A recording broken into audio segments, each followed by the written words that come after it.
Everybody, welcome back to Watch and Carry. So in today's video, we're going to be doing a pretty simple transplant type of mod. So by transplant, I mean we're going to be taking different parts from each of these three watches and making one final piece at the end. So a little bit of history behind these watches. Every now and then I will find one of those crazy spontaneous Walmart sales where they will have their digital Casio watches for like $5. So this one in the middle I came across a couple weeks ago. I really like the strap on this, and the watch is pretty good. So I just decided to buy it for $5 and hold it for a future mod. And then a big thank you to my cousin who found this in his state, in Indiana. And he knows that I like to mod watches. And he found these for $5 as well each. And we just had a family reunion. He was there and he brought these over to gift to me. So very nice of him to kind of be on the lookout there. So every now and then I'll just have a bunch of these new or old or spare Casio parts in my bin.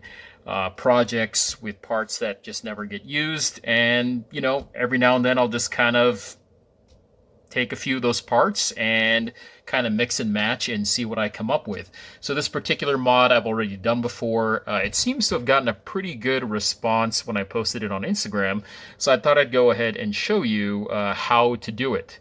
That being said, if you are buying these watches separately just to make this mod, it is going to be expensive, especially if you don't find these for $5. So I will leave that to you, whether you think that's a cost-effective means. But if you do find it cheap, I think it's worth it. And as a side note, all of these straps are interchangeable with one another, which means that this case can go on these two watches and vice versa.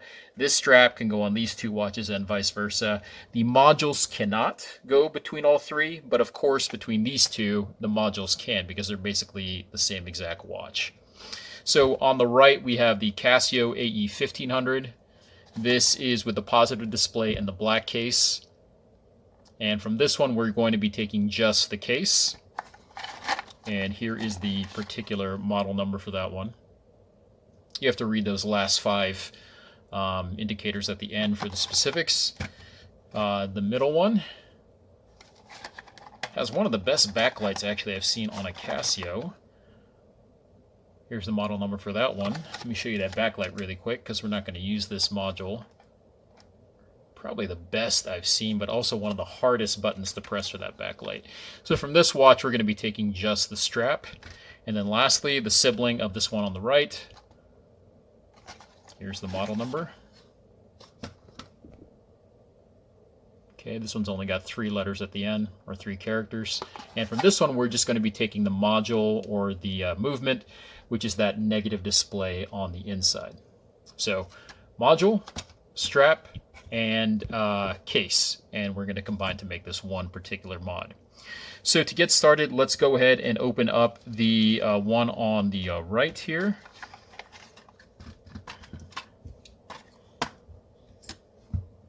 So rather big watch, but one of the more popular Casios out there, especially just for that really easy to read display. So to get the case from this one, we're going to remove the strap first. So also these 3 watches have one of the more difficult straps to remove because of that little guard there. But not too bad. You're going to take your lug tool. You're going to kind of put a little bit of outward pressure to the right with your other finger, and then pry inward with the tool here. And then that should loosen up the spring bar. And then once that's loosened, you can kind of just move the strap this way and it should slide right out. Try not to pull it straight to the right, because then you'll kind of wear down the little resin lugs that, you know, are not metal. Okay, then we're going to repeat the same for the other side over here. Of course, taking it off is not too bad. Putting it on is a little bit of a chore. So now we have our case. Let's go ahead and take these screws off on the back. You're going to need a small Phillips here for these 4. These smudges, by the way, are very common to get from Casio, so if you can't remove it with a towel or your finger, just get a little bit of alcohol, or a cloth that's a little bit damp with alcohol, and you can just rub that right off.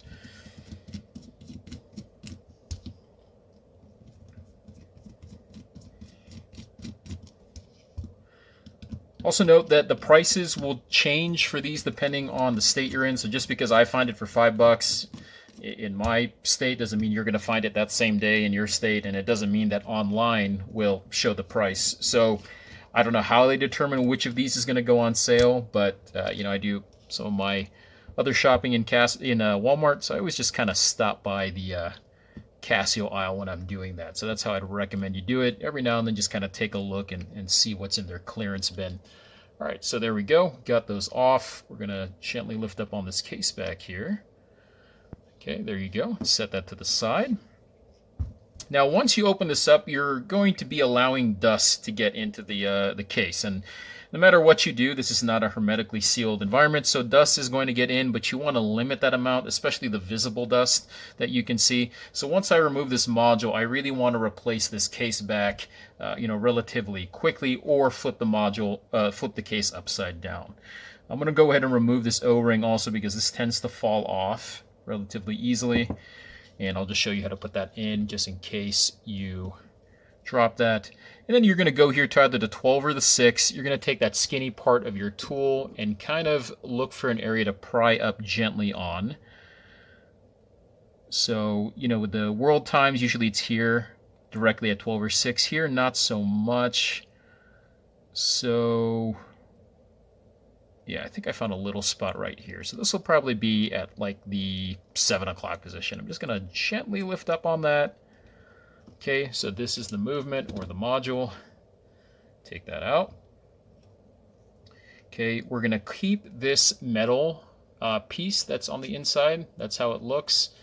Okay, or actually, you know what? I'll take that out so I can show you how to put that back in case that falls out for you. But it shouldn't come out that easily. Okay, take that out, and then we're going to replace our case back here right away, like so. And you'll notice I'm working on a soft surface here. I still have the factory little clear plastic over the top just to protect that glass. Okay, and so now we've kind of separated out the case, and it's empty. So that's our first part here. Let's kind of zoom out. So there's a look at the parts here. I have the O-ring here on the side. Okay, so parts I'm not using are going to go on the right. Parts I'm going to use with this mod are going to go on the left. Let's go to the next watch here, the TRT.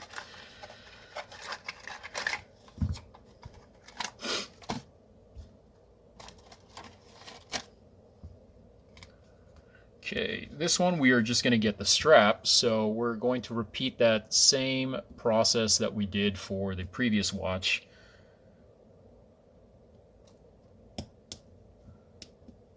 Okay, set this to the side. That spring bar may or may not come out easily, so just keep an eye on it. If you lose it, it's 18 millimeters, and those can easily be found on Amazon. You can buy like a whole box that ranges in sizes for spring bars in case you need replacements. Okay, and then there's the other side as well. Okay, and then this whole thing we're going to set to the side because we're not really using that. Yeah, put it here so we can show what all the parts look like.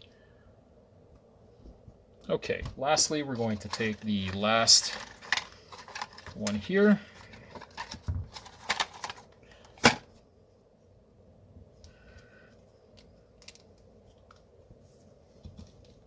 Okay, from this one we are just getting the module, so we're going to need to repeat what we did for the very first watch. Got to get that strap off because it's not possible to remove the case back without getting the strap off first, just because of that little guard. So here's an example of one that's a little bit tricky. Sometimes these spring bars, very rarely, but sometimes they're just not easy to compress. You can loosen up your outward pressure on this finger because maybe you're putting too much pressure that the spring bar doesn't have a chance to loosen in the hole. So this one, the spring bar is just not retracting. So what I'm going to do here is I don't want to force it. I'm just going to invert this over. And let's try the other end of that spring bar. Hopefully, yeah, that one's a lot easier. There we go. And then just lift that out. So again, just think about what you're doing. Less force is better.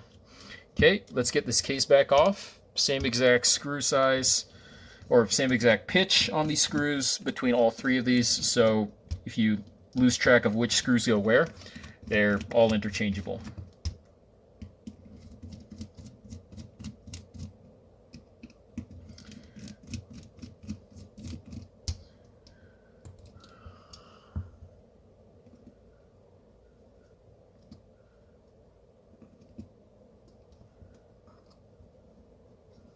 Okay, got the case back. Now, I'm going to prep this ahead of time because I want to, again, limit the amount of exposure that I have to the inside of the watch to the outside dusty environment. So the first thing I'm going to do is lay, actually, this little cage back inside this watch. So this is going to be our main watch that we're using for our project. So I need to put this back. Again, this shouldn't have come off when you remove the module or the movement, but sometimes it does. So you'll see here that there are, come on, focus, buddy. There we go. You'll see here there are these little like projection clips here. These go to all the pushers, which are these 4 buttons. So the inside of these buttons have like a stem, and the middle of that stem is what's going to go through each 4 of these holes. And then these 2 parts here, these clips, line up exactly at the 3 and the 9 o'clock. You'll notice there's no real difference here between the 6 and the 12. So this is interchangeable 180 degrees. So we will get this part set to the side. I'm going to check for dust right now. There's obviously going to be stuff that I can't see, but you know, the parts that I can, I want to, you know, blast that out. You can use something like an air blaster here to kind of give it a quick blast. Set that to the side. Then we're going to open up this case, or turn this case over, and we're going to check for dust right now. It can be a little bit hard to check for dust against a bright background, so one little tip that you can do here, if you look to the bottom left of my work area, I have this just black piece of paper. So what I can do is just quickly remove this case back, look at the glass from this end over the black background, and the dust will be much easier to identify. So I don't see any in there, so I can cover that back up. Okay, now we're going to put our cage back inside. This is the 12 and this is the 6. So let's go ahead and blast this again. Okay, we're going to lift up on this case back.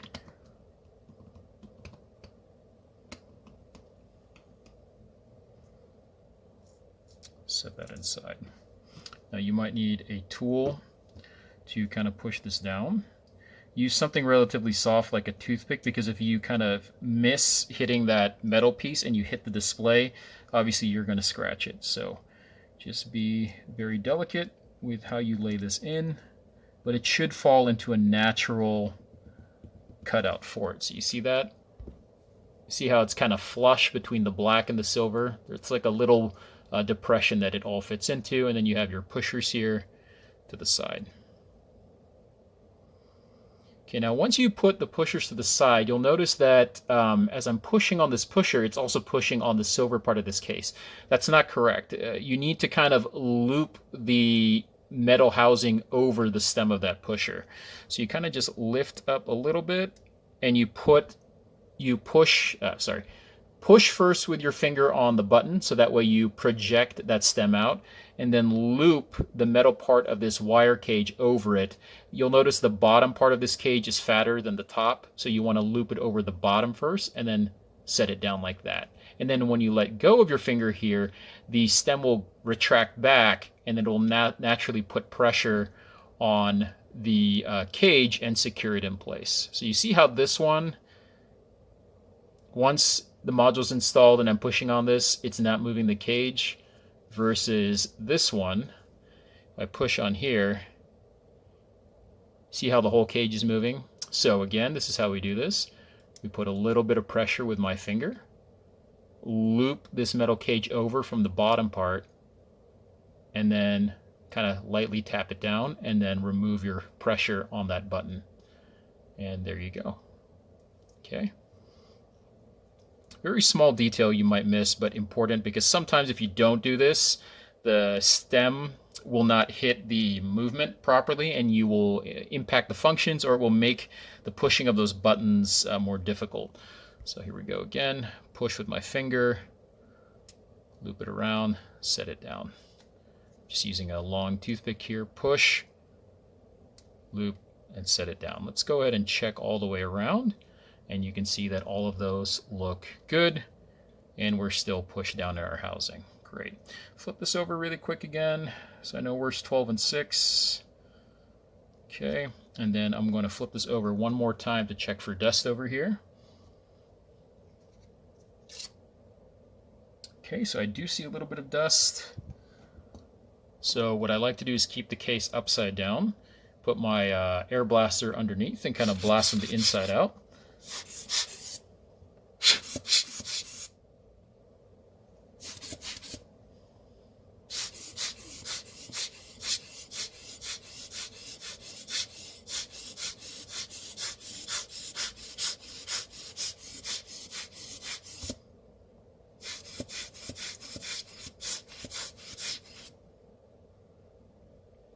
Okay, and that looks pretty good. Okay, so put this down, go to our module, take this case back off, lift this up from the side. Okay, set this down in here, make sure you know which is 12 and which is 6. When you set this down inside, you're going to have these two clips here at 3 and 9 that you have to kind of get around, so you kind of have to insert it underneath those clips. So I kind of just flip this upside down so you don't get dust in that. Kind of flip it in one end, maybe the 9 o'clock first. Put that in, and then I will keep the display suspended up, take my tool, kind of lift to the side on that other part of the cage, and then set that down, and then push the whole thing down in. Okay, and then flip it over really quick. Check that the illuminator is properly oriented to the display. At this point, you can go ahead and check for dust on the inside. So I see a little bit right there, so it's a good thing I checked here before I decided to close this case back. So I'm going to lift this up really quick again.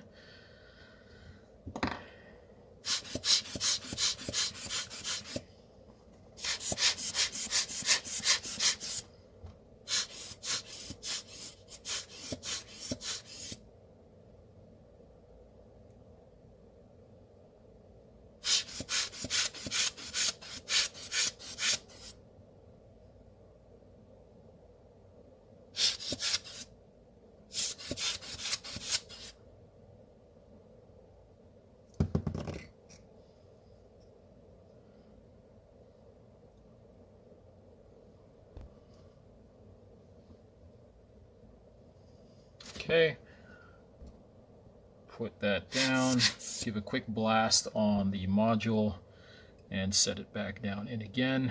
Again, slide in that 3 o'clock or 9 o'clock first, and then you can move that part of the cage out of the way. Now once you insert this in, go ahead and check one more time. Okay, I think that looks good. Yep, looks good to me. And then what we'll do is we'll go ahead and set the module all the way down. So you'll have the module sometimes sits a little bit higher, okay, than the case, and that's because it's resting on the stems of these buttons. So what you want to do is kind of put a very small amount of pressure with one finger here, and then you'll see this little silver tongue here, this little silver piece of metal here, here, here, and here. While putting pressure with one finger, push inward on those little pieces of metal, and you'll notice that it starts to sit down into the case. And maintain that pressure with your other finger. You don't want to lift off. Okay, there you go. Okay, so not only does that make the whole thing sit down properly, it allows the proper interaction between the buttons and the watch. So at this point, what you can do is test out the functions before we close up. So I'm going to stop here. Let's go to the home screen. You'll notice that there's no sound at the moment, and that's because I haven't connected the case back. This is actually the speaker on the case back, so you need to insert that before you have any sound. But we can go to the main time, and let's do all 4 of the functions. So the mode is the bottom left. That's obviously working. Starting the time. A little bit of a stop in the video there. I ran out of space and I had to switch memory cards. So anyways, we just set down the module into the case there. Now we're going to go ahead and test the functions here. So bottom left is going to give you the mode selection. Okay, let's go to stopwatch here. To start that, we're going to test the bottom right. One more time to stop it. Top left, I believe, is what's to clear it. There you go. And then top right is for the backlight. So this is how it looks. Okay. The light comes from the bottom, so that's why you have those 2 little glows at like the 5 o'clock and 7 o'clock position. So everything is working well. We've sat this module down properly. We can go ahead and turn this over. Next, you're going to take your O-ring here. Make sure that in the light there's a little bit of a glisten like you see here. If you don't see it and it's more of a dull appearance, that means it probably needs some lubrication, so you can use some 100% silicone oil. Okay, we're going to set that down in the trough. Okay, you'll notice here at the 12 o'clock and 6 o'clock it's relatively flat. 3 o'clock and 9 it's round. So just make sure you orient your O-ring properly. The 6 and the 9 o'clock positions are interchangeable. Okay. Let's cut down on some of that glare. Okay, go ahead and lightly tap down on this O-ring. Make sure it's really sitting in that trough properly, because that's your primary defense against water. Go ahead and take your case back. The case backs between these 2 particular Casios are going to be the same, I believe. Yeah, so they're both going to say AE1500 WH. They don't list the sub-model numbers towards the end, so it doesn't really matter which one you decide to use. Okay, this is my 12 o'clock here, so I like to orient my case back like so. Okay, going to insert that down like that. Go ahead and take your screws here. Okay, I'm going to put a little bit of pressure with one finger here and insert loosely all 4 screws. It helps if you use tweezers.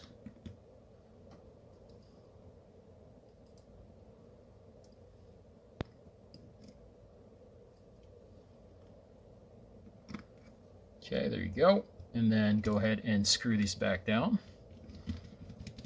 Don't tighten them yet, just enough for the head of that screw to make contact with the case. Let's keep it a little bit loose for now.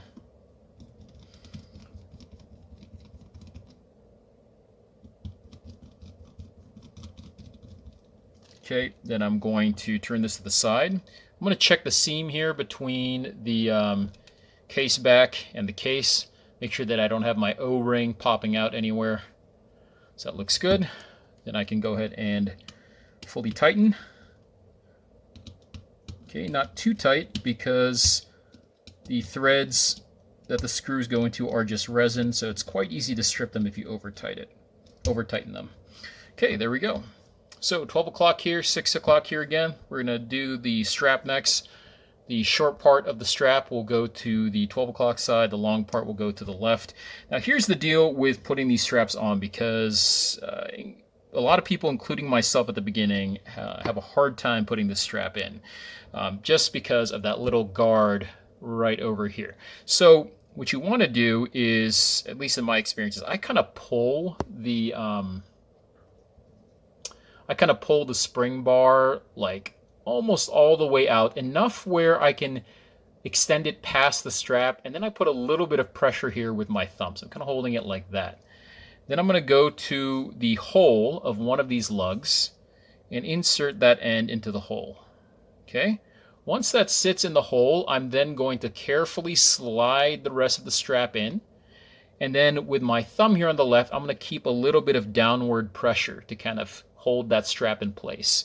And so now you have one spring bar end in, the other spring bar end is resting on top of the lug. So you're going to take your lug tool, and then I don't go for the very tip. I kind of go just below that to where you have those little like ribs in the spring bar, so you can kind of grab it with your tool. So like right here, and I kind of grab it down and pull it downwards, and at the same time put a little bit of downward pressure with this thumb, just like that.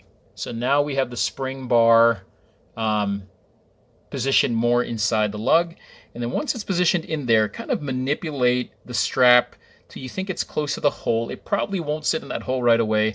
Maintain this position with your thumb on the left.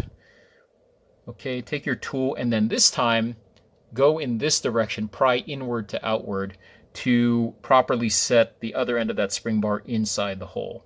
Don't force it too much, because if you do, you might damage the lug. It should go in relatively smoothly if you're lined up with the hole. So that's not going in. Okay.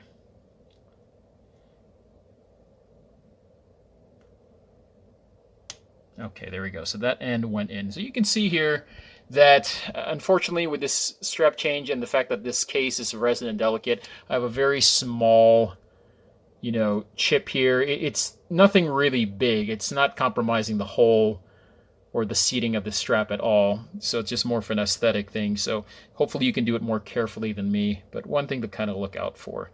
So I kind of push that spring bar in, and then I'm going to make sure that the other end is really in the hole, and again pry inward to outward on the tip of that spring bar.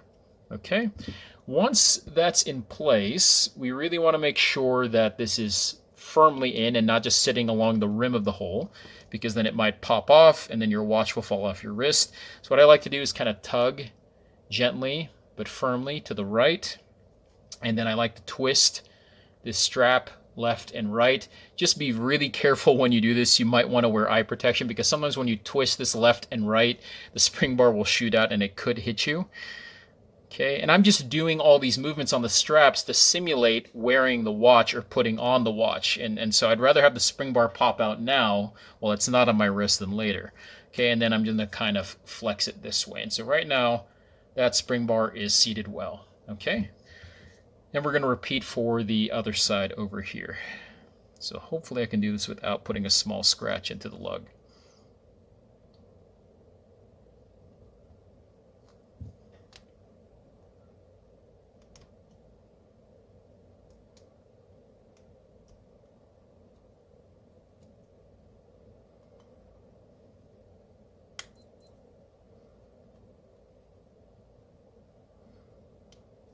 Okay, I think that's it. Let's go ahead and try to bend this. Twist, and then bend this way. Okay, and that looks good. Let me just clean up this display off camera, because I have some fingerprints on here. Use a very soft cloth, by the way, on this display, because it's resin and will easily scratch.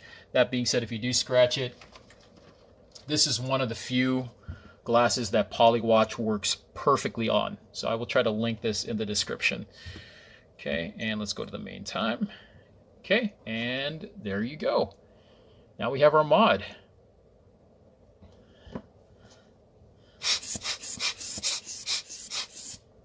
All right, so let's kind of show this to you here. Got that really nice green strap. You can see here, goes perfectly into the case of the watch, so these straps are interchangeable. Nice contrast, a very tactical look, I think, between the black and the green.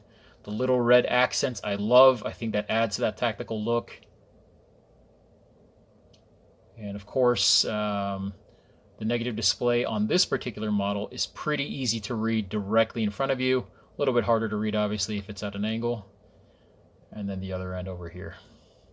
I'm glad the negative display on this is actually legible, unlike those terrible ones that you find on the new generation of calculator watches, the CA53Ws. Okay, and then a black buckle there, and tongue to kind of match the case. So I'll give you guys a wrist shot. By the way, I forgot to show, this is my Citizen Challenge Timer reissue, just a quartz watch on an aftermarket strap. So one of my favorites, just I think it was a limited edition Japan release. And one of my good buddies found it for me and secured it so I could purchase it from him. Okay, so I've got, for reference, a 6.75-inch wrist, so not the biggest wrist. This is going to look quite huge on me. Go.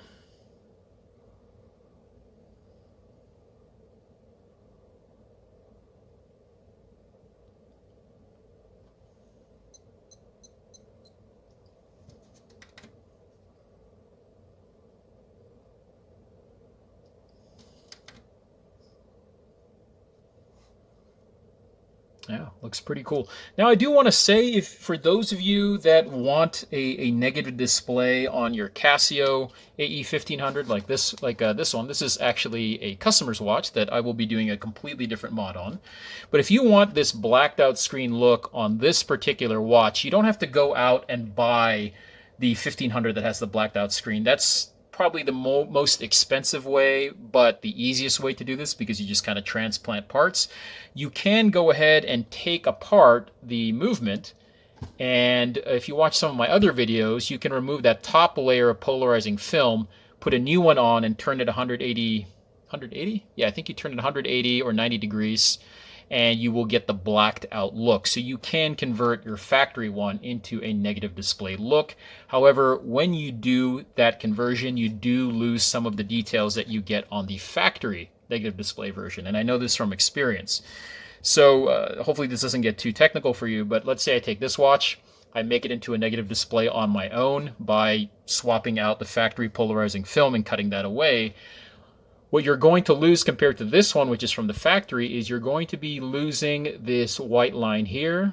You'll be losing that white line there. The Casio and WR, unfortunately, right here, will be lost. And I think the 5 alarm also is removed, if I'm not mistaken.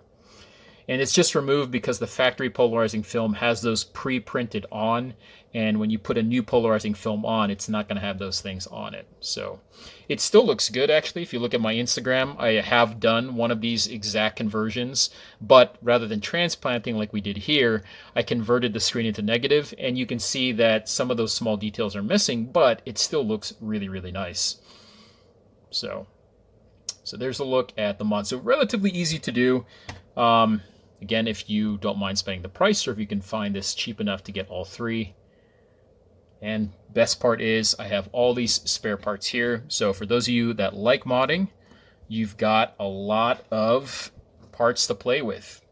So make your own creations. You can add colored filters here or here, negative display conversions, hydro mods, lots of different stuff. One other thing I wanted to note, because I didn't know this until I saw it in person, the case that the negative display came in is actually more of a gray. I thought it was black from the pictures. You can see here that, can you see it? I don't know if that will show up. Yeah, it's more of a gray. Well, there you go. If you look at the case here, you'll notice that it's gray here and black at the bottom. So this black at the bottom matches the black here. So you can just kind of look at this for the difference. It's more of a gray colored case. And then you'll notice that these little indicators along the chaptering on the inside is blue. And the words here are blue versus red over here, which I personally like the red better. So some subtle differences to note. All right, guys, so that'll do it for today's video. Any comments or questions, please put them down below. Appreciate you guys following me and sticking through this entire process. If you could subscribe to this channel, as well as my Instagram in the description, that would be greatly appreciated. And as always, have fun, and I'll see you guys on the next one.